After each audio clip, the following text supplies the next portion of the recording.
Hi everyone. Today's topic is transpiration. Now, what is transpiration? Transpiration is the evaporative loss of water from the aerial parts of a plant, that is, the leaves and stem. Now, as we all know, all the plants continuously absorb water from their roots. Now, this water is conducted upwards through the stem, that is, it rises upwards through the stem, and then it gets distributed to all the aerial parts, majorly through the leaves. From this leaf, the water vapor evaporates. This is the process which is known as transpiration. Now, of all the water which is absorbed by the plant, only 2% of it is used in the process of photosynthesis and some other activities, and the rest of it is almost lost to the atmosphere as water vapor. Now, there's an experiment as to how we demonstrate transpiration. What we do is we take a well watered potted plant and then we cover the plant with a plastic bag which is transparent. We tie the mouth of the plastic bag at the base of the stem. Then we have to keep it under sunlight for an hour or two. What we see is tiny droplets of water which forms on the inner side of the plastic bag. Why this happens? This happens due to the saturation of the water vapor which is given out by the leaves. Now, what happens is the water vapor is given out by the leaves through the process of transpiration, and this gets condensed on the inner side of the plastic bag. Just to confirm, we set up a similar experiment but now without any plant inside the polythene bag.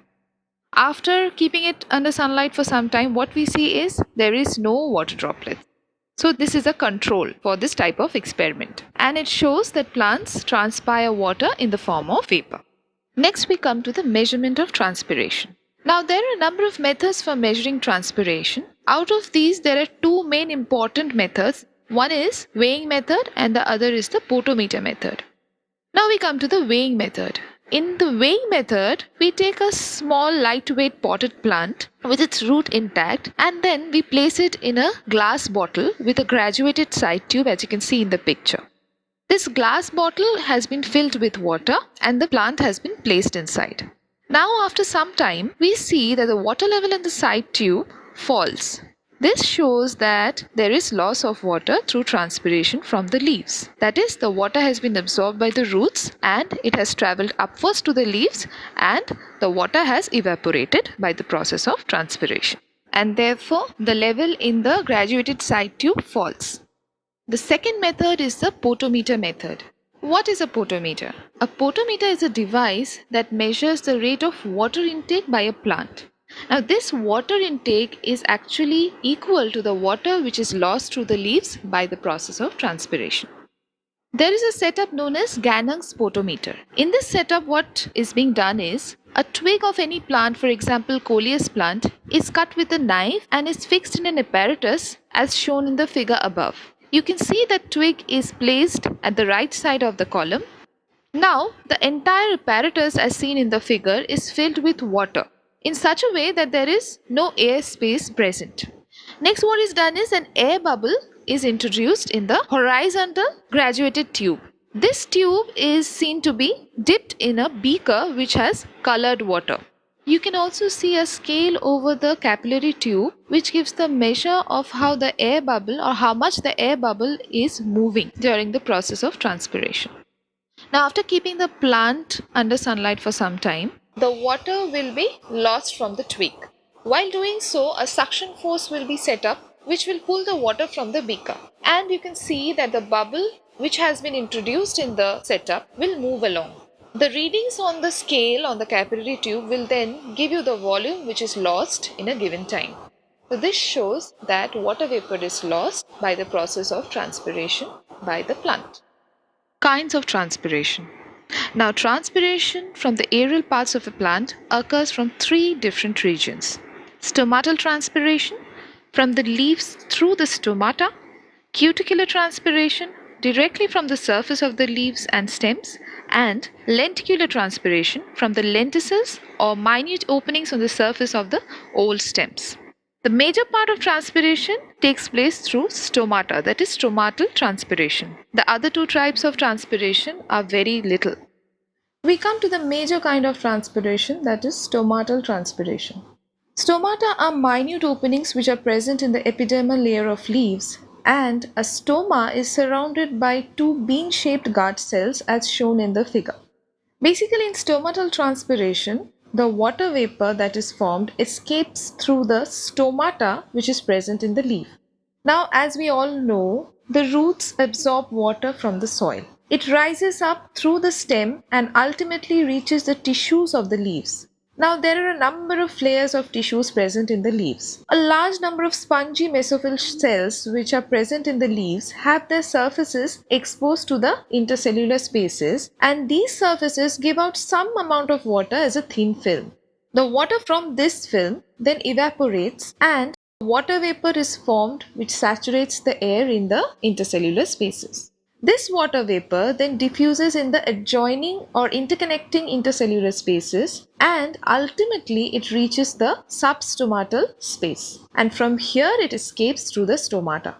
Now, this entire movement of water vapor from the surface of the cell to the outside atmosphere is actually a result of diffusion. Diffusion of water vapor from its high concentration inside the porous regions of the leaf to the lower concentration in the outside atmosphere through this stomata. Stomatal regulation of transpiration. Stomata are minute openings which occur in large numbers on the lower surface of a leaf. Here are the diagrams of a stomata. One is in open condition, another is in the closed condition. Transpiration will take place as long as the stomata are open, but it will stop when they are closed. Now, this opening and closing mechanism of stomata is regulated by the amount of water and solutes which are present in the guard cells of the stomata. So, as the stomata are open during the daytime, we know that diffusion of gases in and out starts fulfilling the need for photosynthesis as well as for allowing transpiration. If for any reason the water content of the leaf is falling short, the guard cells fail to remain turgid and they turn flaccid or lose turgidity as shown in the picture above. And thereby the stomatal opening closes and transpiration stops. Do you know that leaves of some plants like balsam, etc., wilt during midday and recover in the evening? The leaves of such plants wilt during midday in spite of the fact that there is plenty of water in the soil. In such cases, the rate of transpiration during afternoon exceeds the rate of absorption of water by the roots, and therefore the leaf cells lose turgidity and become flaccid. Again, in the evening or during the night, the stomata are constricted and the temperature outside is not that high, and therefore there is no such loss of water through transpiration, and the leaf's turgidity is again regained and they stand out erect. Cuticular transpiration. Cuticle is a waxy layer which is secreted by the epidermis on the two surfaces of the leaf, and this thickness of the cuticle varies from plant to plant. Basically, the cuticle serves to prevent evaporation of water from the surface of the leaf. However, some evaporation or transpiration do take place. Now, the greater the thickness of this cuticle, the lesser will be the evaporation or transpiration. For example, we see many desert plants tend to have thicker cuticles in order to cut down transpiration so that there is less amount of water lost. Next is lenticular transpiration. Lenticels are special openings that develop on older stems in place of stomata. Lenticels allow diffusion of gases for respiration as well as photosynthesis process, but they never close. Lenticels remain open all the time. Water from the cell surfaces that directly faces these lenticels evaporates, and this is how it contributes to transpiration. Factors which affect transpiration. There are two kinds of factors, external factors and internal factors. Under external factors, there are six main points. One is intensity of sunlight. Now, the rate of transpiration is directly proportional to the intensity of sunlight. How? We know that during the day, the stomata are open to allow the inward diffusion of carbon dioxide for photosynthesis, but at night they are closed. Therefore, more transpiration will occur during the day. However, when it is cloudy outside, the stomata are partially closed and the transpiration is reduced. The second is temperature. Rate of transpiration is again directly proportional to temperature. If the outside temperature is high, there will be more evaporation from the leaves and therefore more transpiration. An increase in temperature allows more water to evaporate and decrease will reduce the evaporation. Velocity of wind. Transpiration will increase with the velocity of wind. If the wind outside blows faster, the water vapor which is released by the leaves during transpiration will be removed faster and the area outside that leaf will not get saturated with water vapor. Humidity. Transpiration will be reduced if the air outside is more humid.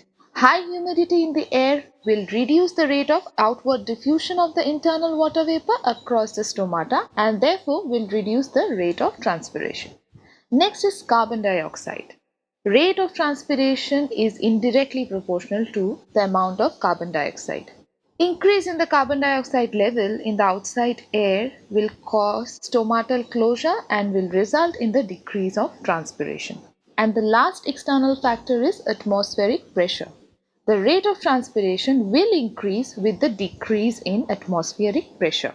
That is, if the atmospheric pressure is low, the rate of transpiration will increase, allowing or enhancing the diffusion of water vapor.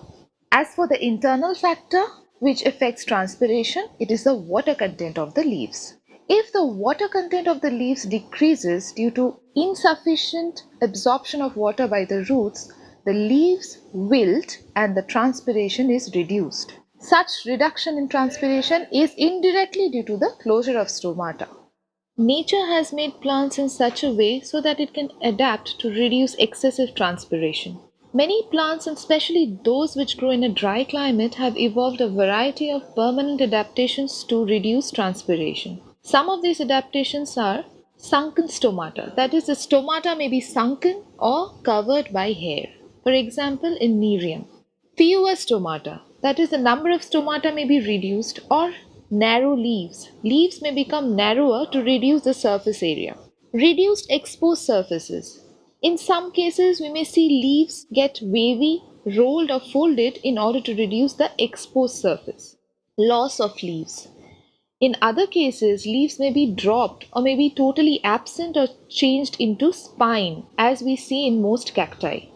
Thick cuticle. The leaves may be covered by a thick cuticle, for example, in banyan tree, and also in most evergreen trees. Transpiration has great significance for the plants. One of the main advantages are cooling effect. Evaporation of water reduces temperature on the leaf surfaces and therefore transpiration is useful to plants on hot sunny days. Another advantage is suction force. Transpiration helps in the ascent of sap by producing a suction force acting from the top of a plant. As the water evaporates from the leaves, as suction force is produced at the top of the plant, drawing more water up through the stem and making the roots absorb more of it from the soil. Distribution of water and mineral salts.